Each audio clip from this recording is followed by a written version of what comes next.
அப்படியே இருந்த உள்ளமாக தலைமை தாழ்த்தி முடிவு செய்ய ஆண்டவர் நோக்கி இடைப்படும்படியாக அவருடைய சமூகத்திலே ஜெபிப்போமா. ஒரே ஒரு நிமிஷம். கர்த்தாவே சொல்லும் அடியும் கேட்கிறேன் என்று சொல்லி அந்த சாமுவேல் சொன்னபோது கர்த்தர் அவனோடு பேசினார், தன் இருதயத்தை வெளிப்படுத்தினார். அதே விதமாக நம்மோடு ஆண்டவர் வெளிப்படும்படியாக கேட்போமா. நல்ல தகப்பனே, அப்பா, இந்த ஆராதனை நேரத்துக்காக உங்களுக்கு நன்றி செலுத்துகிறோம். இப்பொழுது உங்களுடைய வார்த்தையை கேட்க இருக்கிறோம் சுவாமி. நீ பேசும், நாங்கள் கேட்கிறோம். அடியை மறைந்து தேவரீ நீர் உடைய பிள்ளைகளோடு வெளிப்படுகிறாக. தொடர்ந்து அப்பா வந்திருக்கிற ஒருவரும் பெருமையாய் செல்லாதபடி உடைய வார்த்தை நான் நிறைத்து பிள்ளைகளை எந்த அழைப்பு அனுப்பக்கூடியாக நினைச்சிருக்கிறோம். தொடர்ந்து வழிநடத்துகிற இயேசுவின் நாமத்தில் ஜெபிக்கிறோம் நல்ல பிதாவே, ஆமென். மீட்பரும் இரட்சகருமாகிய இயேசு கிறிஸ்துவின் ஈடு இணைச்ச இன்ப நாமத்திலே உங்கள் யாவரையும் சந்திப்பதிலே மிகுந்த சந்தோஷம். இந்த நாளில் கூட உங்கள் மத்தியிலே ரோடு சேர்ந்து ஆண்டவரை ஆராதிக்கும்படியாகவும் கர்த்தருடைய வார்த்தையை பகிர்ந்து கொள்ளும்படியாகவும் கர்த்தர் கொடுத்த நல்ல வாய்ப்புக்காக நான் முதலாவது தேவனை ஸ்தோத்திரிக்கிறேன். இங்கே அனுமதி கொடுத்த நம்முடைய சேகரத்தின் தலைவர் போதுகரையாவுக்கும் சபையுடையவர்களுக்கும் என்னுடைய ஆண்டவரது நன்றியை தெரிவித்துக் கொள்ளுகிறேன். இந்த இடத்திலே வாலிபர் ஐக்கிய சங்கத்தின் மூலமாக நெல்லை திருமணம் வாலிபர் ஐக்கிய சங்கத்தின் சார்பாக உங்கள் மத்தியிலே வாலிபர் ஞாயிறு ஆராதனையை கலந்து கொள்ளவும் கர்த்தருடைய வார்த்தையை பகிர்ந்து கொள்ளவும் கொடுத்த வாய்ப்புக்காக ஆண்டவரை துதிக்கிறேன். இந்த நாடுகள் கூட ஆண்டவர் நம்மோடு இடைபடும்படியாய் எடுத்துக்கொண்ட வேத பகுதி 1 யோவான். நம்ம எடுத்த உடனே நம்மளுடைய ஆராதனை முறைமை புத்தகத்திலையும் முதல் பகுதியில் வசனம் கொடுக்கப்பட்டிருந்தது 1 யோவான் 2ஆம் அதிகாரம் 14ஆம் வசனத்தின் பின் பகுதியில இப்படியாக நாம் பார்க்கிறோம். 1 யோவான் 2ஆம் அதிகாரம் 14ஆம் வசனத்தின் பின் பகுதி, வாலிபரே நீங்கள் பலவான்களாக இருக்கிறதினாலும் தேவ வசனம் உங்களில் நிலைத்திருக்கிறதினாலும் நீங்கள் பொல்லாங்கனை ஜெயித்ததினாலும் உங்களுக்கு எழுதியிருக்கிறேன். இந்த இடத்துல வாலிபரை பார்த்து இங்கே அருமையாக அப்போஸ்தலனாகிய யோவான் இங்கே ஒரு வசனத்தை எழுதுகிறதை நாம் பார்க்கிறோம். இந்த அப்போஸ்தலனாகிய யோவான் அவருக்கு எழுதும் பொழுது அந்த வாலிபர்கள் எப்படிப்பட்டவர்களா இருந்தார்கள் என்று சொல்லி அவர் இங்கே குறிப்பிடுகிறார். நீங்கள் பலவான்களா இருக்கிறதினாலும், பலவான்களா இருக்க போறீங்கன்னு அவர் சொல்லல, பலவான்களா இருந்தீங்கன்னு அவர் சொல்லல, இங்க பலவான்களா இருக்கிறீர்கள், பலவான்களா இருக்கிறதினாலும். பலவான்களா இருக்கிறார்களா எப்படி அதை ப்ரூவ் பண்றது? நம்மளை பொறுத்தளவுல ஒருத்தரை பார்த்து அவரை பலவான்னு சொல்லணும் அப்படின்னு சொன்னா எப்படி சொல்லுவோம்? நல்ல ஒரு வாட்டசாட்டமான உடல் கட்டமைப்பு, பார்க்கிறதுக்கு ஒரு கம்பீரமான ஒரு தன்மை இருந்தா நம்ம நினைச்சுவோம் அவரை பார்த்து அவர் ரொம்ப பலவான் அப்படின்னு சொல்லி சொல்லுவோம், அப்படிதானே? ஆனா இங்கே யோவான் சொல்றோம், அப்போஸ்தலனாகிய யோவான் சொல்லும் பொழுது இந்த வாலிபரை பார்த்து பலவான் சொல்றாருன்னா எதுக்காக சொல்றாரு அப்படிங்கிறத அதனுடைய பின்பகுதியில கடைசி பகுதியில பார்க்கும் பொழுது நீங்கள் பொல்லாங்கனை ஜெயித்தீர்கள். அந்த இடத்துல அவர் சொல்லல பொல்லாங்கனை ஜெயிக்க போறீங்கன்னு சொல்லல, பொல்லாங்கனை ஜெயிப்பீங்கன்னு சொல்லல, நீங்க பொல்லாங்கனை ஜெயித்ததினால் பலவான்களா இருக்கிறீர்கள் என்று சொல்லி அப்போஸ்தலனாகிய யோவான் சொல்லுகிறதை நான் பார்க்கிறோம். நீங்களும் நானும் இந்த உலகத்துல அநேக காரியங்கள் வழியாக செய்யறோம், கடந்து போயிட்டே இருக்கோம் இல்லையா? ஒவ்வொரு நாளும் ஒவ்வொருவருடைய வாழ்க்கையிலையும் கடந்து வருகிற பாதை மிகவும் வித்தியாசமானது. ஒவ்வொருத்தருக்கும் தனித்தனித்துவமான ஒரு வாழ்க்கையை ஆண்டவர் கொடுத்திருக்கிறார் இல்லையா? அப்படி இருக்கும் பொழுது நாம் எப்படி பலவான்களாக இருக்கிறோம்? ஒருவேளை பார்க்கிறதுக்கு பலவானா தெரியுமா? இல்ல சும்மா வாயிலே வட சொல்றதுன்னு சொல்லுவாங்க தெரியுமா? பழமொழி சொல்லுவாங்க. சும்மா வெறும் வார்த்தைகள், வாயிலிருந்து வரக்கூடிய வார்த்தைகள்லாம் என்ன செய்யறது? ஒரு பெரிய பலவான் போல ஒரு ஒத்திகை செய்யறது எல்லாம் முன்னாடியும் சிலர் ஏற்றி காட்டுவாங்க. ஆனா அப்படிப்பட்ட ஒரு பலவானுடைய பலத்தின் மேல் ஆண்டவர் பிரியமா இருப்பாரா அப்படின்னு கேட்டா கண்டிப்பாக இல்லை. ஆனா நீங்கள் பொல்லாங்கனை ஜெயித்திருக்கிறீர்கள் என்பதனால ஆண்டவர் உங்களை பலவான் என்று சொல்லி அழைக்க விரும்புகிறார். இந்த நாளிலே வாலிபர் ஞாயிறா இருக்கிறபடினால நான் வாலிபர்களுக்கு மட்டும் செய்தி கொடுத்துட்டு போனேன் அப்படின்னு சொன்னா சபையார் எல்லாரும் செய்யுங்க கொஞ்சம் வருத்தப்படுகிறது. வாலிபர் கொடுத்தப்ப என்ன செய்யலாம், இதை பேசியிருக்கலாம். வாலிபர்களுக்கு கொடுக்க வேண்டியது மட்டும் கொடுத்துட்டு போனா அது நல்லா இருக்காது. அது சபை மக்கள் ஆகிய எல்லாருக்கும் எப்படி அது பயனுள்ளதாக ஆண்டவர் மாற்றி தர போகிறார் என்று சொல்லி நாம் பொறுமையோடு ஆண்டவரின் சமூகத்தை காத்திருப்போம். நம்முடைய உடல் பணத்தை அவர் விரும்பவில்லை. ஆனா நம்ம ஜெயித்து we have to overcome and defeat the evil. ஆங்கில வேதாகமத்துல டிஃபீட் பண்ணிட்டோம் அப்படிங்கிற மாதிரி ஒரு டெர்மினாலஜி கொடுக்கப்பட்டிருக்கு. சோ இந்த இடத்துல என்னன்னா நம்ம புல்லாங்கனை ஜெயித்து நாம் என்ன செஞ்சிருக்கிறோம், பலவான்களாய் மாறி இருக்கிறோம் அப்படிங்கிற ஒரு நம்பிக்கை நமக்குள்ள என்ன செய்யணும், கண்டிப்பா வேணும். அப்படிதானே? ஒவ்வொரு நாளும் நம்ம என்ன செஞ்சிருக்கிறோம், பொல்லாங்கனாகிய சாத்தானை நாம் என்ன செஞ்சிருக்கிறோம், ஜெயித்திருக்கிறோம். ஆகவே நாம் எல்லாரும் யார்கள், பலவான்கள் அப்படின்னு சொல்லி அப்படிங்கிற நம்பிக்கை நமக்கு வேணும். ஒவ்வொரு நாளும் ஆண்டவருடைய சமூகத்துல காத்திருந்து நாம் ஜெபித்து அதற்குரிய பலனை ஆண்டவருடைய சமூகத்திலிருந்து பெற்றுக்கொண்டு நாம் ஒவ்வொரு நாளும் உலகத்துக்குள்ளாக கடந்து வர வேண்டும். ஆண்டவரோடு நாம் இணைந்து ஒவ்வொரு நாளும் செயல்படும் பொழுது அவர் நம்மை யுத்த வீரர்களாக அவர் மாற்றுகிறார். என்ன யுத்தத்துல, பொல்லாங்களுக்கும் பரிசுத்தத்துக்குமான ஒரு யுத்தம், பாவத்துக்கும் பரிசுத்தத்துக்குமான ஒரு யுத்தத்துல நம்மை பலவான்களாய் காண விரும்புகிறார். ஒவ்வொரு நாளும் ஆண்டவருக்குள்ளே நாம் நம்முடைய அஸ்திபாரத்தை நிச்சயிக்கிறோம் உறுதியாக கொண்டே இருக்க வேண்டும் என்று சொல்லி கர்த்தர் விரும்புகிறார். 1 கொரிந்தியர் புத்தகத்துல 1 கொரிந்தியர் 2வது அதிகாரத்தை எடுத்துக்கொள்வோம். 2வது அதிகாரத்துல 4-5 வசனங்களில் பார்க்கிறோம். உங்கள் விசுவாசம் மனுஷருடைய ஞானத்தில் அல்ல, தேவனுடைய பலத்தில் நிற்கும்படிக்கு என் பேச்சும் என் பிரசங்கமும் மனுஷ ஞானத்திற்குரிய நய வசனம் உள்ளதா இராமல் ஆவியினாலும் பலத்தினாலும் உறுதிப்படுத்தப்பட்டதாயிருக்கிறது. இங்க அப்போஸ்தலனாகிய பவுல் சொல்கிறார், விசுவாசம் மனுஷனுடைய ஞானத்தினால வரக்கூடாது, தேவனுடைய பலத்தில் என்ன செய்யணும், நாம் நிற்கும்படியாகவும் என் பேச்சும் என் பிரசங்கமும் மனுஷ ஞானத்திற்குரியதாக அல்ல. நான் பேசுகிற இடத்துல நான் மனுஷ ஞானத்தை விளக்க பண்ணுகிறதற்காக அல்ல, ஆனால் மாறாக தேவனுடைய ஞானத்தை, தேவனுடைய ஆவியானவர் உணர்த்துகிற காரியங்களை அவருடைய ஆவியானவருடைய பலத்தினாலும் உறுதியாக என்ன செய்யணும், போதிக்கிறவர்களாக நாம் காணப்பட வேண்டும் என்று சொல்லி கர்த்தர் விரும்புகிறார். அப்போ இந்த இடத்துல நான் ஒரு உதாரணத்தை நான் வைக்க விரும்புகிறேன். மத்தேயு சுவிசேஷ புஸ்தகத்துல 7வது அதிகாரம் 24வது வசனத்தை 27வது வசனத்துல வரைக்கும் பார்க்கும் பொழுது ஒரு 2 வீடுகளை குறித்து என்ன செய்யப்பட்டிருக்கிறது, சொல்லப்பட்டிருக்கிறது. நம்ம ஒவ்வொரு நாளும் என்ன செய்யறோம், சுவிசேஷங்களை கேட்கிறோம். ஒவ்வொரு நாள் சபைக்கு வரும் பொழுது ஆண்டவருடைய வார்த்தைகளை கேட்கிறோம். ஆனா அதற்கு நடக்கிறவர்கள் எப்படிப்பட்டவர்கள், அதிலே அஸ்திவாரம் இடாதவர்கள் எப்படிப்பட்டவர்கள் சொல்லி இந்த இடத்துல 2 வீடுகளை குறித்து ஆண்டவர் ஓமையாக கூறுகிறார். இதை குறித்து இந்த ஒரு சின்ன சம்பவத்தை வச்சு ஒரு 30வது சில காரியங்களை நான் எடுத்து விரும்புகிறேன்.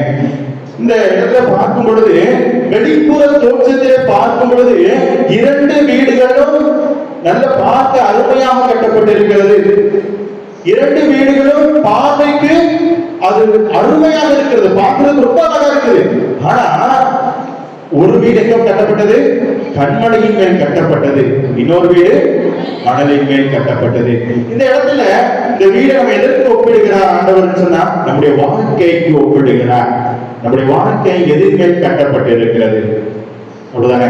பார்க்கறதுக்கு நம்ம வெளிப்புறமா பார்க்கறதுக்கு வாழ்க்கை அழகா இருக்கும். பார்க்கிறவங்க என்ன செய்வாங்க, அவனுக்கு என்ன, அவனுக்கு ராஜ்ய வாழ்க்கை அப்படின்னு சொல்லி சொல்லுவாங்க.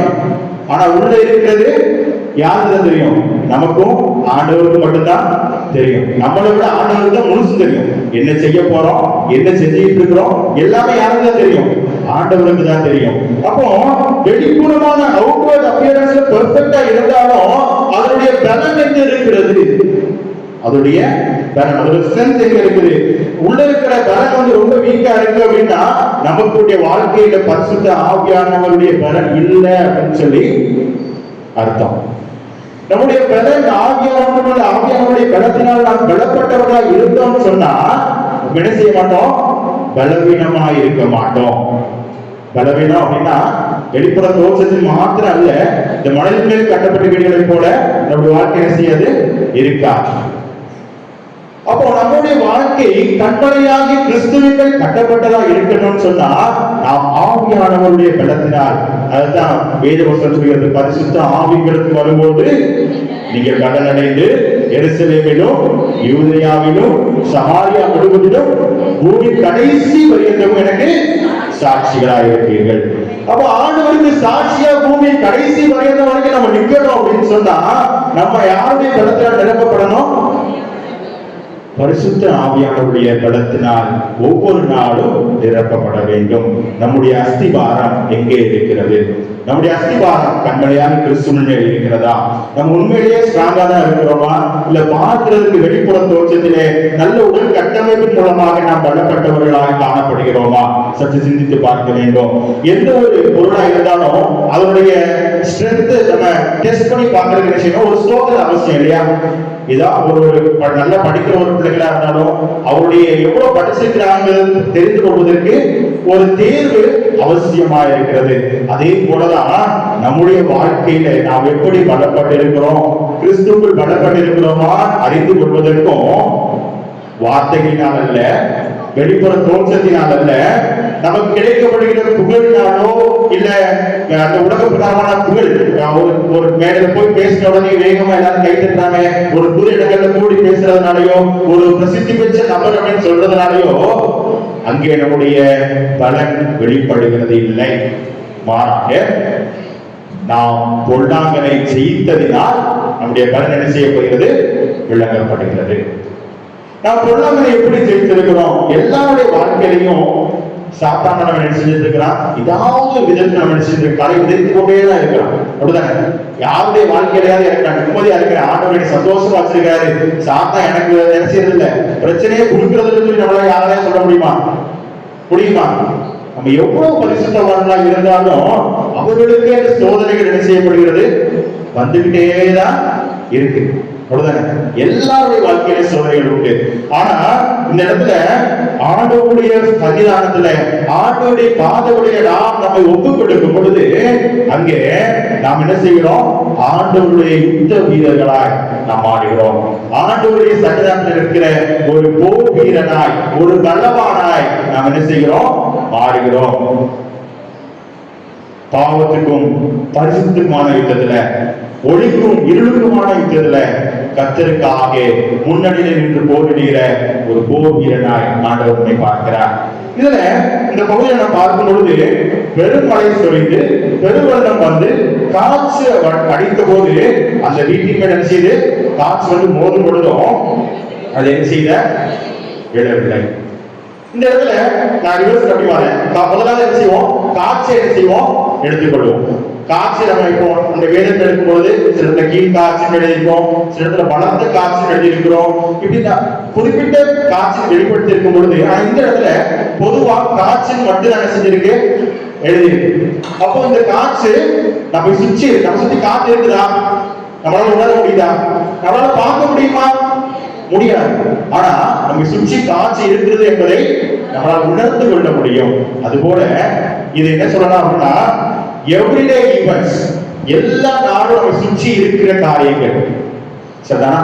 எல்லா நாளும் நம்ம சுற்றி இருக்கிற காரியங்கள் நம்மளால என்ன செய்ய முடியாது? பார்க்க முடியாது. ஆனா நம்மளால உணர முடியும். நமக்கு வரக்கூடிய சோதனைகள் என்ன செய்யலாம்? நம்மளால எப்படி வரும், எந்த ரூபத்துல வரும், எந்த விதத்துல வரும், எந்த வழியா வரும் நமக்கு தெரியாது. ஆனா அது வரும்பொழுது நம்மளால என்ன செய்ய முடியும்? உணர்ந்து கொள்ள முடியும். ஒரு பெரிய கட்டடத்தை கட்டுறோம் அப்படின்னா அது ஒரு உயரமான கட்டடத்தை கட்டும் பொழுது அந்த காட்சியோட அழுத்தத்துக்கு தகுந்த என்ன செய்வாங்க? வடிவமைப்பாங்க. அது அதிகமான காட்சியின் அழுத்தத்தை தாண்டத்தக்கதாக அதை என்ன செய்யணும்? ஸ்ட்ராங்கா இருக்கணும். அதுக்கு என்ன செய்யணும்? வடிவமைக்கப்பட்டாதான் அது நிற்கும். காற்று வந்தாலும் அதை என்ன செய்ய முடியும்? புயல் வந்தாலும் நிற்க முடியும். அப்படின்னு என்ன செய்யும்? இடிந்து விழுந்து விடும். அதுபோல நம்முடைய வாழ்க்கையும் நாம் எவ்வளவு உயரத்துக்கு போக விரும்புகிறோமோ அவ்வளவுக்கு அதிகமாய் நமக்கு என்ன செய்யும்? இந்த எவ்ரிடே நம்முடைய அனுதின காரியங்கள் என்ன செய்யும்? நம்ம நெருக்கதான் செய்யும். ஆனா இங்கே அந்த காற்று எல்லா இடத்துலயும் சுற்றி திரிகிற அந்த காற்று நமக்கு ரெகுலரா வரக்கூடிய ஒரு ப்ராப்ளம் போல. எல்லா இடத்துலையும் சுற்றி திரிகிற காற்று நம்ம எது கம்பேர் பண்ண போறோம்னா, நமக்கு ரெகுலரா ஒவ்வொரு நாளும் நமக்கு வரக்கூடிய சில பொல்லாதனுடைய விதைகள், கலைகள்.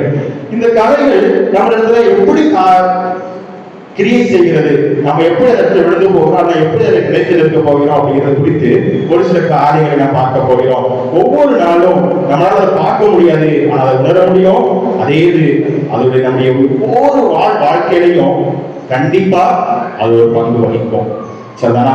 ஒவ்வொரு காரியம் கேஷுவலா நம்ம கேஷுவலா செஞ்சுக்கலாம், ஒரு புக் வாசிச்சுக்கலாம், கேஷுவலா ஒரு நியூஸ் பேப்பர் வாசிட்டு இருக்கலாம், கேஷுவலா ஒரு மொபைல்ல ஏதாவது செய்தி வாசித்து கொண்டு இருக்கலாம்.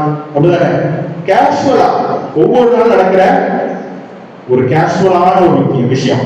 கேஷுவலா நினைச்சிருக்கலாம், நம்ம ஒரு 2 நண்பர்கள் கூடி பேசிட்டு இருக்கலாம், அந்த இடத்துல நல்ல காரியங்கள் குறித்து நினைச்சிட்டு இருப்போம், பேசிட்டு இருப்போம். ஆனா எதிர்பாராத விதமாக அங்க ஏதோ ஒரு காரியம் நினைச்சது பாவத்தை தூண்டி விடுகிறது. பிசாசு நம்ம ஏதோ ஒரு விஷயத்தின் மூலமா நினைச்சதுதான் கலை விதைச்சதுதான். இது ஒரு பெரிய இம்பாக்ட் கொடுக்குமா? இந்த ஒரு சாதாரண ஒரு காத்து ஒரு பெரிய ஒரு பாதிப்பை ஏற்படுத்துமா அப்படின்னு கேட்டா, அது ஏற்படுத்தவும் செய்யலாம், ஏற்படுத்தாமலும் இருக்கலாம். ஆனா கொஞ்சம் கொஞ்சமாக அதை வழிவிலக செய்யும். சரிதானா? ஒவ்வொரு நாளும் என்ன செய்யும்? நம்மள வழிவிலக செய்யும். கொஞ்சம் கொஞ்சமா, பெரிய இம்பாக்ட் ஒண்ணு இருக்காது. பார்த்த உடனே அது அப்படி விழுந்து போற மாதிரி தெரியாது நமக்கு. ஆனா அது ஒவ்வொரு நாளும் கொஞ்சம் கொஞ்சமா நம்ம ஆண்டவரை விடுத்து அப்படியே தூரப்படுத்தி கொண்டே போகும். இதுதான் அந்த காற்றோட விஷயம். சாதாரண ஒரு பேப்பரை போடுங்க, அந்த காற்று என்ன செய்யும்? டக்குனுக்கே நம்ம பறந்து போயிடாது, கொஞ்சம் கொஞ்சமா பறக்கும். அந்த காற்றோட வேகம் அதிகமாகும் பொழுது அது என்ன செய்யும்? தூரமாய் போயிடும். அதே போலதான் சின்ன சின்ன காரியங்கள் ஒரு சாதாரண பேசிட்டு இருக்கலாம், சாதாரண ஒரு டிவி பார்த்துட்டு இருக்கலாம், சாதாரணமா ஒரு பைக்லயோ கார்லயோ பஸ்லயோ ட்ரெயின்லயோ டிராவல் பண்ணிட்டு இருக்கலாம், சாதாரணமா ஃப்ரெண்ட்ஸ் கூட நினைச்சிட்டு இருக்கலாம், விளையாடிட்டு இருக்கலாம். ஏதோ ஒரு விஷயத்தின் மூலம் ஒரு சின்ன இம்பாக்ட். நான் அதுக்குள்ள போகவே இல்லை, நான் யாருக்கும் மெசேஜ் அனுப்பவே இல்லை, நான் யாருக்கிட்ட என்ன செய்யல, தவறா பேசவே இல்லை. ஆனா உங்களை சுற்றி இருக்கிற ஏதோ ஒரு இம்பாக்ட், ஏதோ ஒரு காரியம் உங்களை திடீரென்று உங்களை அறியாமலே திசை மாற செய்யும். காற்று அப்படிதான் சாதாரணமா கேஷுவலா நடந்து போயிட்டே இருக்கிற மாதிரி இருக்கும், ஆனா திடீர்னு பார்த்தா எங்கேயோ போயிருக்கும். அதே போல இந்த காற்று எங்கனாலும் உங்களை பாவத்துக்கு நேராக வழிநடத்தி சென்று விடும், ஆண்டவரை விட்டு தூரப்படுத்தி விடும். நான் வேதாகமத்தை பார்க்கும் பொழுது இயேசு கிறிஸ்து உபவாசம் வரும்போது அவர் கொடுக்கப்பட்ட முதல் சோதனை என்ன? பசி உண்டாயிடுச்சு. அப்படிதானே? அவர் மனுஷ ரூபமாய் அந்த இடத்துல மனுஷகுமாரனாய் இடத்துல இருக்கும் பொழுது அவருக்கு என்ன வந்துச்சு? பசி வந்துச்சு. பசி வந்த உடனே இப்ப நமக்கு பசி வந்துச்சுன்னா என்ன செய்வோம்? சாப்பாடு எங்க கிடைக்கும், பக்கத்துல என்ன ஒரு டிராவல் இருக்கோம்னா போற வழியில எது நல்ல கடை இருக்கு அப்படின்னு சொல்லி கேட்போம். ஆமாவா இல்லையா? ஆனா இயேசு கிறிஸ்து ஒரு சோதனைக்காரன் சொல்லுகிறான், இந்த கல்லுகள் எல்லாம் அப்பங்களாகும்படி செய்யும், அதனால நீங்க என்ன செய்யலாம்? பசியாரில்லாமே. அந்த இடத்துல இருக்கிறது ஆண்டவரும் சாத்தானும் மட்டும்தான் இருக்காங்க, யாருக்கும் தெரிய போறது இல்லை. இவரால முடியுங்கிறது இவருக்கும் தெரியும், சாத்தானுக்கும் தெரியும். ஆனா நம்ம யாருக்கும் தெரியாது, நம்ம பசிக்கிறது இல்லை அப்படின்னு சொல்லி அவர் என்ன செய்யல, அந்த முடிவை எடுக்கல. அந்த இடத்துல நம்ம இப்படி யோசிப்போம், அத்தியாவசியமான தேவை, உணவுங்கிறது ஒரு அத்தியாவசியம், ஒரு ஆடம்பரம் இல்லை. ஆனா அந்த இடத்துல ஆண்டவர் முடிவு இருக்கிறாரு, இது ஆண்டவருக்கு பிரியமா இருக்குமா? நான் என்னுடைய பசிக்காக நான் என்ன செய்ய போறேன்? ஒரு அற்புதத்தை செய்ய போறேன்னா, இல்ல ஆண்டவருடைய பரிசுத்தம் விளங்கும்படியா நான் என்ன செய்ய போறேன்? இந்த பரிசுத்தத்தை காத்துக்கொள்ள போகிறேனா? இந்த டெசிஷன் பாயிண்ட் எல்லாமே வாழ்க்கையிலே இருக்கும். அதே போல தானியேலுடைய வாழ்க்கையில பார்க்கும் பொழுது, தானியேலுக்கு முன்பாக அடிமையாக கொண்டு வரப்பட்ட தானியேலுக்கு முன்பதாக ராஜ போஜனம் என்ன செய்யப்பட்டிருக்கிறது? வைக்கப்பட்டிருக்கிறது. இந்த போஜனத்தினால் நான் என்னுடைய பசியை ஆட்சிக் கொள்ளுவேனா, எனக்கு கொடுக்கப்பட்ட வாய்ப்பை பயன்படுத்திக் கொள்ளுவேனா, அல்லது என்னுடைய பரிசுத்தத்தை காத்துக் கொள்ளுவேனா என்று சொல்லி ஒரு டெசிஷன் பாயிண்ட் அவனுக்கு முன்பதாக வைக்கப்பட்ட பொழுது, ஒரு சாதாரண சாப்பாடு தானே. ஆனா இந்த நாள் நான் என்னை தீட்டுப்படுத்திக் கொள்ள மாட்டேன் என்று சொல்லி அங்க தானியேல் எடுத்த தீர்மானத்தின் மூலமாக அங்க என்ன செய்யறாரு? தன்னுடைய பரிசுத்தத்தை காத்துக் கொண்டார்.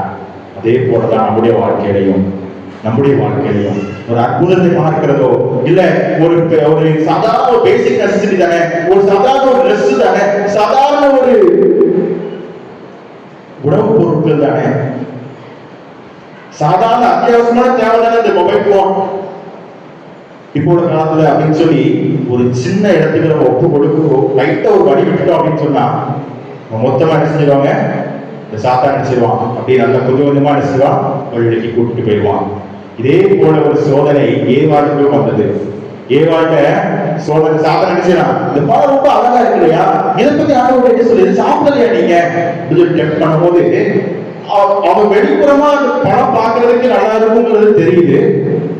அப்ப என்ன சாப்பிட்டு பார்த்துட வேண்டியதானே, இதுக்கு எதுக்கு போய் ரொம்ப கம்பேர் பண்ணி ஆண்டவர் என்ன சொன்னாரோ யோசிச்சுட்டு இருக்கேன்னு சொல்லி சாத்தான் அவன் தூண்டும் பொழுது அந்த இடத்துல அதை யோசிச்சு சரியான முடிவு ஒருவேளை ஏவாள் எடுத்திருந்தாங்கன்னு சொன்னா, இந்த ஆண்டவரை சொன்ன வார்த்தை நான் கீழ்ப்படிவேன், நான் என்னுடைய பரிசுத்தத்தை காத்து கொள்வேன்னு சொல்லி ஒரு முடிவு அன்னைக்கு ஏவாள் எடுத்திருந்தாங்கன்னா இன்னைக்கு சரித்திரமே வேற.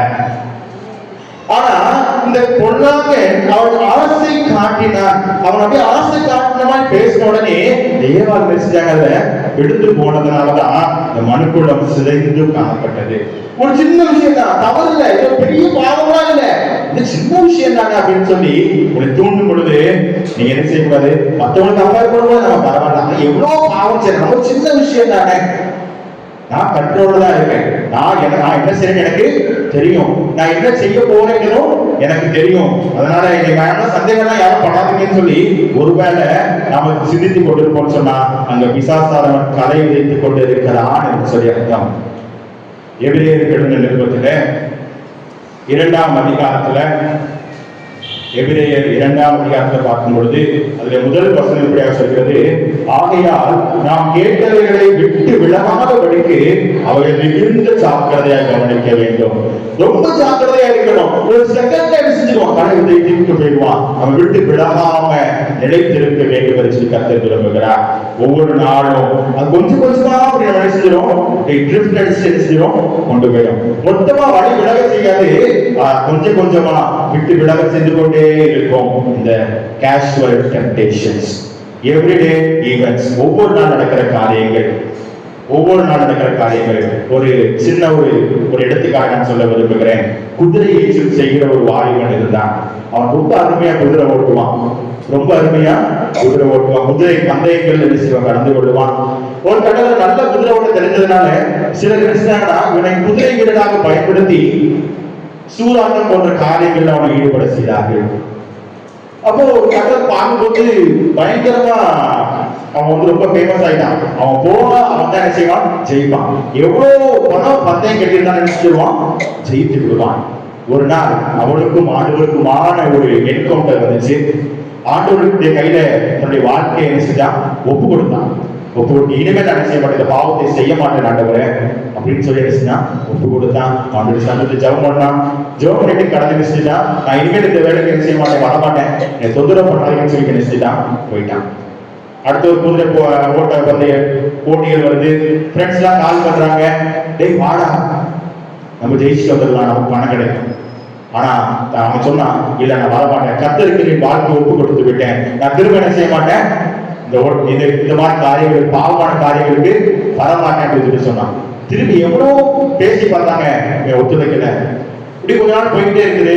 இவனுடைய முதலாளி இவனை கொண்டு ஒரு நிறைய போட்டிகள் பங்கு பெற்ற ஒரு முதலாளி இவனுக்கு தச்சுல கால் பண்ணாரு. என்னடா இவன் இப்ப கால் பண்றாருன்னு சொல்லி எடுக்கவா வேண்டாமா, சரி என்ன கேட்போமே அப்படின்னு சொல்லி ஜஸ்ட் ஒரு போன் அட்டன் பண்ணான். அவர் சொன்னாரு, தம்பி எங்க இருக்கிற? ஐயா வீட்டுல இருக்கிறேன். உன் வீட்டு வாசல்ல தான் நிக்கிறேன், கொஞ்சம் வெளியில வருவியா? என்ன விஷயமா வந்துருக்கீங்க? இல்லையா ஒரு சும்மா பார்த்துட்டு போகலாம் தான் வந்தேன், கொஞ்சம் வெளியில வரியா? வெளியில வந்து பார்த்தா அந்த முதலாளி ஒரு அழகான ஒரு ஆண் குதிரையை புதுசா நினைச்சிருக்காரு, வாங்கியிருந்தாரு. பார்க்க ரொம்ப அழகா இருக்கு, விலை உயர்ந்த குதிரை. அதை பார்த்த உடனே இவனுக்கு அப்படியே ஒரு ஆசை வருது. ஐயா எதுக்காக வந்தீங்க? பாருப்பா, நீ உன்னை நான் போட்டி கூட்டத்துலாம் வரல, எங்க வரல, உன்னை திருப்பி போட்டி கூட்டத்துலாம் வரல. ஆனா எனக்கு ஒரு காரியம் செய்யணும், இந்த குதிரை நான் புதுசா செலவழிச்சு வாங்கியிருக்கேன், இந்த குதிரையை கூட நம்ம ஜெயிக்க முடியுமான்னு சொல்லி உனக்கு பார்த்தாலே தெரியும், ரொம்ப அனுபவசாலி, உனக்கு பார்த்தாலே தெரியும், பார்த்தோன்னே எனக்கு எப்படி தோணுது அப்படின்னு சொல்லி ஒரு எனக்கு கொஞ்சம் ஒரு ஹெல்ப் பண்ண சஜஷன் கொடு அப்படின்னு சொல்லி ஜஸ்ட் கேட்கதான் வந்தேன் அப்படின்னு சொல்லி சொல்றாரு. கேட்டுட்டு இருக்கும்போது அவ பார்த்தா நல்லாதான் இருக்குது, குதிரையை பார்க்கும் பொழுது அதனால கம்பீரமா இருக்குது, ரொம்ப அருமையா இருக்குது, விலையுயர்ந்த குதிரை, கண்டிப்பா நீங்க ஜெயிச்சிருக்கீங்க, நீங்க போயிட்டு வாங்கய்யா. தம்பி ஒரே ஒரு சின்ன ஒரு ஹெல்ப் பண்ண முடியுமா, நீ குதிரை பந்தயத்துக்குலாம் வர வேண்டாம், ஜஸ்ட் இது ஒரு அடிச்சு இந்த கிரவுண்ட்ல ஒரு சின்ன ஒரு ரவுண்ட் அடிச்சு நல்லா ஓடுதா கொஞ்சம் செக் பண்ணி தரியா.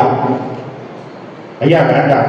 இல்லடா அவனை போட்டினால கட்டாயப்படுத்தி கூப்பிடவே மாட்டேன், உன்னோட விருப்பம், நீ வரலன்னு சொல்லிட்டேன், நான் அவனுக்கு கட்டாயப்படுத்த மாட்டேன், நான் ஜஸ்ட் அடிச்சு ஒரு ரவுண்ட் அடிச்சு ஒரு ட்ரையல் பார்த்துட்டு வாங்க சொன்ன உடனே இவனுக்குள்ளாக ஒரு ஆசை வர ஆரம்பித்தது.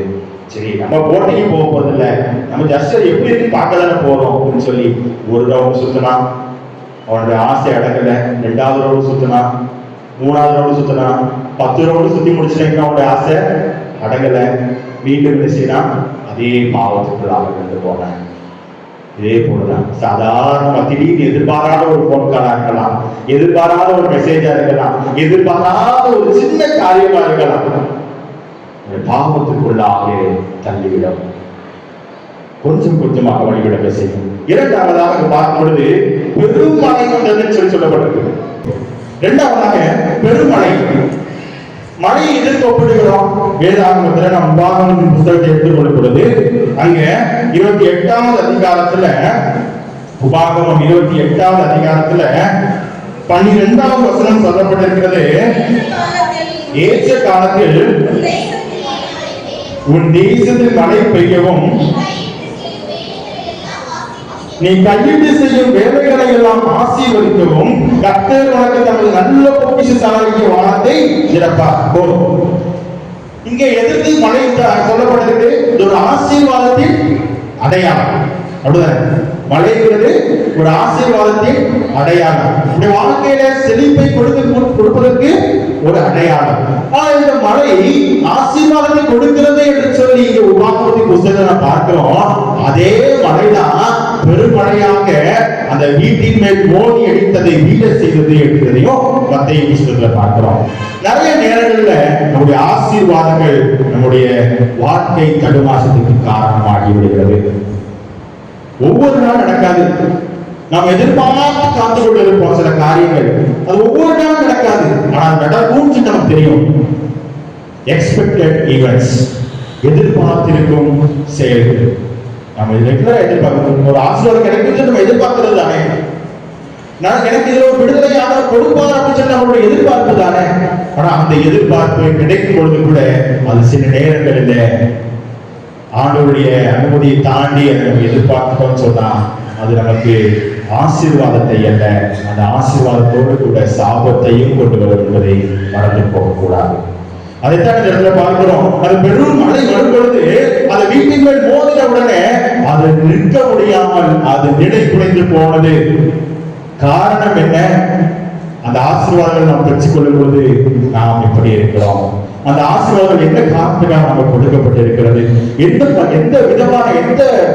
விதமான ஆசீர்வாதம் அது? இந்த ஆண்டவருக்கு பிரியமான ஆசீர்வாதமா? கொஞ்சம் யோசிச்சு பார்க்கணும் இல்லையா? ஒவ்வொரு நாளும் என்ன செய்வோம், ஆசீர்வாதம் வேண்டாம், ஐயா அப்பா அப்படியாவது என்னுடைய பிள்ளைகளை ஆசீர்வதியும், என்னுடைய பேர பிள்ளைகளை ஆசீர்வதியும் ஜெபம் பண்றீங்க. ஆனா அந்த ஆசீர்வாதம் எதற்கு ஒப்பா இருக்கிறது? யோபு அப்படிதான் ஆசீர்வதிக்கப்பட்ட சீமானா இருக்கும் பொழுது அங்க என்ன செய்யறாரு, சாத்தான் என்ன செய்யறாரு, மீட் பண்ணும் பொழுது அவங்க ஒரு சம்பவம் நடக்குது. என்ன செய்யுது, 2 பேரும் just casual meeting, casual Dhaka. அந்த 2 பேரும் மீட் பண்ணாம இருந்தா யோபுக்கு என்ன செய்யாது, எந்த பிரச்சனையுமே வந்திருக்காது. அவங்க 2 பேரும் சந்திப்பாங்க, யாருக்கு தெரியாது, சந்திச்சது யோபுக்கு தெரியாது. அங்க போய் ஒரு சவால் விட்டு யோபுக்கு நீ ஆசீர்வாதத்தை கொடுத்துருக்கிறதுனாலதான் அவனை செஞ்சிருக்கிறான், உங்களை இவ்வளவு உறுதியா பிடிச்சிருக்கிறான்.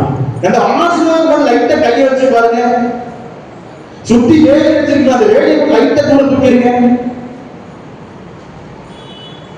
இது போலதான் ஆசீர்வாதம் இருக்கும் பொழுது அந்த இடத்துல அனுமதிக்கப்பட்ட சோதனைகளும் கூட இருக்கும். அந்த சோதனைகளை விழுந்து போகாம இருக்கணும்னு சொன்னா நாம் என்ன செய்யணும், பலவான்களால் காணப்பட வேண்டும். ஒவ்வொரு இடத்திலையும் அதே மாதிரி உபாகமத்தின் புத்தகம் 32ஆம் அதிகாரத்தில் பார்க்கும் பொழுது, உபாகமம் 32வது அதிகாரத்துல 15வது வசனத்துல பார்க்கும்போது, யெஷுவன் கொழுத்து போய் உதைத்தான். கொழுத்து ஸ்தூலித்து இடம் துள்ளின போது தன்னை உண்டாக்கிய தேவனை விட்டு தன் ரட்சிப்பின் கண்மலையை அஸ்தத்தை பண்ணினான். தேவன்தான் ஆண்டவர் ஆசீர்வாதத்தை தார வரைக்கும் ஆண்டவர் வேணும். ஆனா அந்த ஆசீர்வாதத்தை பெற்று கொண்டு சொன்னா என்ன செஞ்சிடும்? அதே போலதான், அதே போல சொல்லப்பட்ட அதேதான். அவன் கொடுத்து ஸ்தூலித்து இடம் துள்ளின போது தன்னை உண்டாக்கின தேவனை விட்டு தன் ரட்சிப்பின் கண்மலையை அஸ்தத்தை பண்ணினான். அதே போலதான் ஆசீர்வாதங்கள் நமக்கு அநேக நேரங்கள்ல ஒரு தடுமாற்றத்தை கொண்டு வருகிறது. நம்முடைய ஆவிக்குரிய வாழ்க்கையை அது கேள்விக்குறியாகிறது. நம்முடைய ஆசீர்வாதங்களை நம்ம என்ன செய்வது? ஆவிக்குரிய வாழ்க்கையில விழுந்து போவதற்கு ஒரு டெம்ப்டேஷனாய், ஒரு என்ன செய்வது, தூண்டுகோலாய் அமைந்து விடுகிறது. சில இடங்கள்ல மொபைல் போன் நல்ல வசதியா இருந்துச்சு, நல்ல காஸ்ட்லியான மொபைல் போன் வாங்குறோம். மொபைல் போன் காஸ்ட்லியான ஒரு பைக் வாங்கி கொடுக்குறோம் பிள்ளைங்களுக்கு. காஸ்ட்லியா ஒரு என்ன செய்யறோம்? நிறைய காரியங்கள் வாங்கி கொடுக்குறோம். இந்த சமுதாயத்துக்கு ஏற்றபடி நம்ம என்ன செய்யறோம்? எல்லா காரியங்களும் என்ன செய்யறோம்? எல்லாருக்கும் வாங்கி கொடுக்குறோம். அதன் மூலமா அது ஆண்டவருடைய நாமத்தை, அவருடைய பாதையில் போவதற்கு வழிவிலக செய்கிறதா அப்படிங்கிற கொஞ்சம் செய்யணும், யோசிச்சு பார்க்கணும். மொபைல் போன் தான் சாதாரண ஒரு சிஸ்டம் தான், கம்ப்யூட்டர் தான். அதன் மூலமாக அநேக வாலிபர்கள் நம்முடைய வாழ்க்கையை இழந்து தவிர்க்கிறார்கள். சின்ன கேம் தானே, ஒரு சின்ன மொபைல் கேம் தானே, அது அடிக்ட் ஆகுது, அடிமைப்படுத்துகிறது. ஒரு சாதாரண ஒரு மொபைல் டெக்ஸ்ட் மெசேஜஸ், சாதாரண ஒரு ஃபேஸ்புக், சாதாரண ஒரு ட்விட்டர் முற்றிலுமாய் மெசேஜரும் ஆச்சு. நம்ம நான் அந்த இடத்துல ஒர்க் பண்ணிட்டு இருக்கேன், எனக்கு இதெல்லாம் அத்தியாவசியமா தேவையா இருக்கு, ஓகே. ஆனா நீ ஆண்டவருக்குள்ள விளப்படுறதுன்னு சொன்னா அங்கே வீழ்ந்து போவீர்கள் என்பதை இந்த இடத்துல நான் பார்க்கிறோம். அதே இடத்துல இதே காற்று மழைலாம் வரும் பொழுது இன்னொரு நினைச்சிருந்துச்சு. அதே போல நம்முடைய வாழ்க்கையை நினைத்திருக்க கூடாது. சாதாரண ஒரு பண காரியங்களா இருக்கலாம், ஒரு நம்பிக்கையில கூட இருக்கலாம். எங்காவது நம்பிக்கை வச்சிருக்கிறாங்க அப்படிங்கிறதுக்காக நான் ரொம்ப அட்வான்டேஜ் எடுத்துட்டேன்னு சொன்னா கண்டிப்பா என்ன செஞ்சிருவேன்? வீழ்ந்து போயிடுவேன். அதனால முதலாவது எவ்ரிடே ஈவென்ட்ஸ், அனுதினம் நடக்கக்கூடிய காரியங்கள். இரண்டாவது எக்ஸ்பெக்டட் ஈவென்ட்ஸ், எதிர்பார்த்திருக்கிற சில காரியங்கள் நம்முடைய வாழ்க்கையில மெசேஜரும் வழித்தவர செய்துவிடும். மூன்றாவதாக வெள்ளம், பெருவெள்ளம் வந்ததை என்று சொல்லி பார்க்கிறோம். Extreme events. வெள்ளம் எப்பவும் வருமா? திடீர்னு வருஷத்துக்கு ஒரு 20 வருஷத்துக்கு பிறகு திடீர்னு வரலாற்றான வெள்ளம் செய்திகளை பார்க்கிறோம். இந்த வெள்ளம் எப்போ வரும் தெரியாது, எப்போ எந்த இடத்துல எவ்வளவு அழிவை கொண்டு வரும் தெரியாது. ஆனா அது தன்னுடைய வாழ்நாளில் எவ்வாறு ஒரு இடத்தையாவது கண்டிப்பாக வரும். வரும்பொழுது அது எதிர்பாராததா இருக்கும், அது பலத்த சேதத்தை உண்டாக்குறதா இருக்கும். அது நம்முடைய வாழ்க்கையை முற்றிலும் அடித்து போடுகிற அளவுக்கு, நாம் சம்பாதித்திருந்த எல்லா நற்பெயர்களையும் சிதைத்து தருகிற அளவுக்கு அது மிகப்பெரிய வெள்ளமாயிருக்கும். எதிர்பாராத டிசாஸ்டர். அது வரும் பொழுது ஒரே ஒரு அட்டாக் போதும். தினமும் காத்தடிக்கிற மாதிரி வேண்டாம். எதிர்பார்த்திருக்கிற ஆசீர்வாதம் மாதிரி மாசத்துக்கு ஒரு தடவை, 2 மாசத்துக்கு ஒரு தடவை, வருஷத்துக்கு ஒரு தடவை வேண்டாம். வாழ்க்கையில ஒரு தடவை வந்தாலே பொழுதும் வாழ்க்கையை முற்றிலுமாய் சிதைத்து விடும், முற்றிலுமாய் மாறிடும். அதான் பார்க்கும்பொழுது யோசேப்புடைய வாழ்க்கையில பார்க்கும்பொழுது, யோசேப்புடைய அந்த எகிப்துல அடிமை விற்கப்பட்ட பொழுது போத்திபாருடைய வீட்டுல அவனை பாவம் அவனுக்கு பின்னாலே வருது. ஒரு வஸ்திரத்தையும் பிடித்துக் கொண்டாங்க. ஆனா அதையும் விட்டுட்டு நிர்வாணியாய் இருக்கிறது ஓட தேடிட்டாலும் அந்த ஓடுனதுனாலதான் அந்த மிகப்பெரிய ஸ்தானத்திற்கு அவன் வைத்த, அவன் குறித்து வச்சிருந்ததை நிறைவேற்ற அவனால் வந்துருச்சு. அந்த அவன் பரிசுத்தத்தை காத்து கொண்டதுனால ஆண்டவர் அவர் எடுத்த தீர்மானம் என்ன? இவனை ஒரு தேசாதிபதியாக மாற்ற வேண்டும் சொல்லி அவர் எடுத்த தீர்மானத்துல அப்படியே கொண்டு வைக்கிறாரு. இவன் அடிமையா இருந்தான், விற்கப்பட்டான், சகோதரர்களால் தள்ளப்பட்டான். ஆனா அவனை உயர்த்ததுக்காக உலகம் முழுவதும் 7 வருஷம் பண்டித்தை ஆண்டவர் அனுப்பினார். அதே போலதான் நாமும் ஆண்டவருக்காக நாம் இருக்கும் பொழுது நம்மை உயர்த்துவதற்கு, நம்மை உறுதியாக நிறுத்துவதற்கு ஆண்டவர் எந்த ஒரு சூழ்நிலை செய்வாரு, மாற்றிடுவாரு. அதே போல தாவீதை பார்க்கும்போது தாவீதின் இருதயத்துக்கு ஏற்றவற்றை ஆண்டவர் சொன்னவர் தான். ஆனா அது தாவீது அவன் தேடி போகல. அந்த ஒரு பெண்ணும் இவனை தூண்டுவதற்காக சொல்லி வரல, எதிர்பாராத விதமாக செய்ய ஜாலியா அரண்மனையில் சுற்றிட்டு இருக்கும் பொழுது அங்கே ஏற்பட்ட ஒரு டெம்டேஷன் அவனை பாவத்துக்குள்ளாக தள்ளிச்சு. அந்த இடத்துல பார்க்கும் பொழுது இந்த ஒரு காரியத்தை தவிர அவன் இருதயத்துக்கு ஏற்றவன் என்று சொல்லி அவர் சொல்றார். அந்த பெண்ணும் இந்த பாவத்துக்கு என்று இல்லை பண்ணல, இவனும் அதை நினைக்கல, எதிர்பார்க்கல. ஆனா எதிர்பாராத ஒரு சம்பவம் வாழ்க்கையில ஒரு ஒரு புள்ளியை அழிக்க முடியாத ஒரு புள்ளியை செஞ்சிச்சு வச்சிருச்சு. எத்தனையோ சங்கீதங்கள் எழுந்த சங்கீதக்காரன் தான், துதித்து பாடினவன் தான். ஆனால் அவருடைய வாழ்க்கையில ஒரு சின்ன ஒரு டிசாஸ்டர், மொத்த வாழ்க்கையும் இருந்துச்சு. அதே மாதிரிதான் எல்லா ஊர்ச்சிலையும் நாம் ஆண்டவருக்காக நிற்கணும்னு சொன்னா நாம் என்ன செய்யணும்? அதே 1 யோவான் 2வது அதிகாரத்துல நம்ம வாசித்த அதே வசனத்துல அது மதுரம் இருக்குது.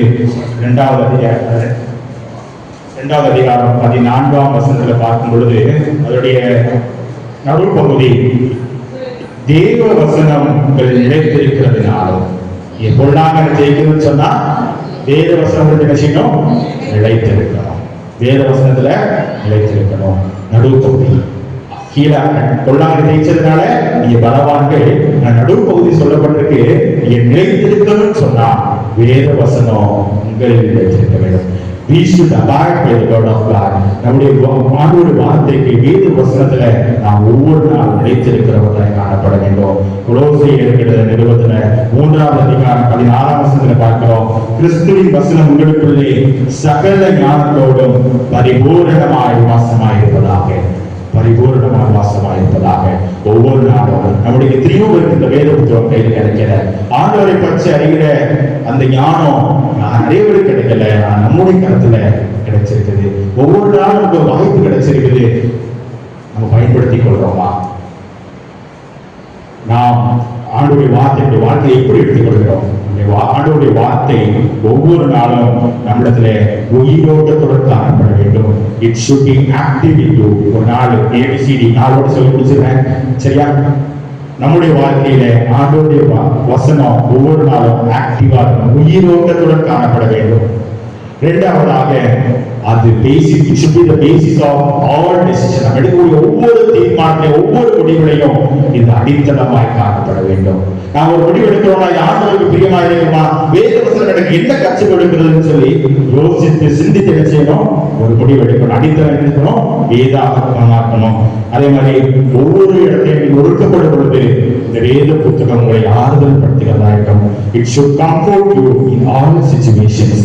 லாஸ்டா உங்களை ஒரு முன்மாதிரியாக உருவாக்குவதற்கு, இது இயேசுவின் சாயலை காண்பிப்பதற்கு, கிறிஸ்தவர் என்கிற பெயரை உண்மையாக தரித்துக் கொள்வதற்கு ஏதுவாய் அது உங்களை டெவலப் பண்றதா காணப்பட வேண்டும். 3 காரியங்களை பார்த்தோம். இந்த உலக பிரகாரமாக எவ்ரிடே ஈவென்ட்ஸ், அது சாதாரண கேஷுவலா நடந்துரும், விழுந்து போயிடுவோம். 2வது எக்ஸ்பெக்டட் ஈவென்ட்ஸ், ஆசீர்வாதமான ஒரு காரியமா தான் தெரியும், ஆனா அது ஒரு வாழ்க்கையில ஒரு மாற்றத்தை, தடுமாற்றத்தை கொண்டு வந்துவிடும். 3வது expected events and extreme events. எதிர்பார்த்தா கண்டிப்பா வாழ்க்கையில ஏதோ ஒரு சூழ்நிலையில எல்லாருமே வாழ்க்கையிலுமே இந்த மாதிரி சூழ்நிலையில உங்களை கடந்து வந்திருக்கலாம், அதை கடந்து போய்கிட்டு இருக்கலாம், அதை கடந்து போய் சூழ்நிலையிலும் வரலாம். ஆனா அந்த எக்ஸ்ட்ரீம் ஈவென்ட்ஸ்லையும் நம்ம என்ன செய்யணும்? ஆண்டவருக்காக நிற்கணும்னு சொன்னா ஆண்டவருடைய வார்த்தை நம்மளை நிலைத்திருக்க வேண்டும். ஒவ்வொரு நாளும் ஆண்டவருடைய வார்த்தை நம்மளை உயிரோட்டத்துடன் காணப்படும். It should be active in us and it should be the basement of all decisions we make. It should comfort you in all situations and it should develop you in the path of Jesus. ஆண்டவருடைய பாதையில ஒவ்வொரு நாளும் அது வழிநடத்துகிறதாய், நம்மை உருவாக்குகிறதாய் காணப்பட வேண்டும். அப்படிப்பட்ட ஒரு அடித்தளமான ஒரு வாழ்க்கையை ஆண்டவர் நமக்கு கொடுக்கணும்னு சொல்லி அப்படி எடுக்கிறார்கள். அப்படி தலையில தாச்சு ஜெபிப்போமா? ஆண்டவருடைய சமூகத்துல ஆண்டவரே, உங்களுடைய வேதம் இந்த வேதத்திலே நான் எடுத்திருக்கணும் சுவாமி, எனக்கு உதவி செய்யுங்கன்னு சொல்லி கேட்போமா? ஒவ்வொரு நாளும் நம்முடைய வசனத்தில் நிலைத்திருக்கணும் சுவாமி, உங்களுடைய பாதையில் நிலைத்திருக்கணும் டாடி. அப்ப எந்த ஒரு usual events, casual events, casual temptations வேண்டாம். எவ்ரிடே ஈவெண்ட்ஸ் ஒவ்வொரு நாளும் கடந்து வருகிற பாதையில் நாங்கள் பரிசுத்தமாய் பார்த்துக்கொள்ளணும் சுவாமி. எக்ஸ்ட்ரீம் ஈவெண்ட்ஸ் பெரிய டேமேஜ் கொண்டு வந்துடும். அந்த இடத்துலையும் நம்முடைய சமூகம் எடுத்துக்கணும் சுவாமி. ஒவ்வொரு இடத்திலையும் ஆசீர்வாதங்களோடு கூட எங்களுக்கு நிச்சயமான செய்வதாக நான் சுவாமி. நம்முடைய வசனத்தில் நினைத்திருக்க எங்களை கடுப்படுத்துங்க சுவாமின்னு சொல்லி கேட்போமா? ஒவ்வொரு நாளும் ஒரு வசனம் என்னுடைய வாழ்க்கையை உயிரோடு தரணும் சுவாமி. அப்ப என்னுடைய வாழ்க்கையில எல்லா இடங்களையும் உடைய வேத புத்தகம், உடைய வேத வசனங்கள் எனக்கு அடித்தளமா இருக்கணும். எந்த ஒரு சூழலையும் இருந்தாலும் வேத வசனங்களை தேய்ச்ச வேண்டும், ஆறுதல் படுத்த வேண்டும். இந்த வேத வசனம் வாழ்க்கையில உமக்கு நேராக வழிநடத்தணும் சுவாமி. உங்களை வளர்ப்பதற்கு உதவி செய்யணும் சுவாமி சொல்லிக்குமா?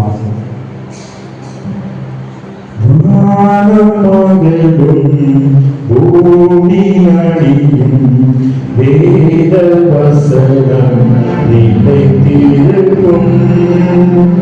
வானம் மலரும் பூமி அடியும் வேத வசனம் நிலைத்திருக்கும். பரமதேவா எனது செல்வா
பெரியவர்களானாலும் சுவாமி நாங்கள் வாழ்க்கையில உங்களை நோக்கி வளர்ந்து தருக வேத வசனம் உயிரோட்டத்தோடு காணப்பட, அடித்தளமாய் காணப்பட, இது தேர்ச்சிகிறதாய் உங்களது மன்னத்தினரை காணப்பட, அது நிமித்தமாய் உங்கள் நிலைத்திருக்க உதவி செய்வதாக. துதி கனமையை நோக்கி செல்லும் பெரிய சுவின் நோக்கி செல்கிறோம் நல்ல பிதாவே.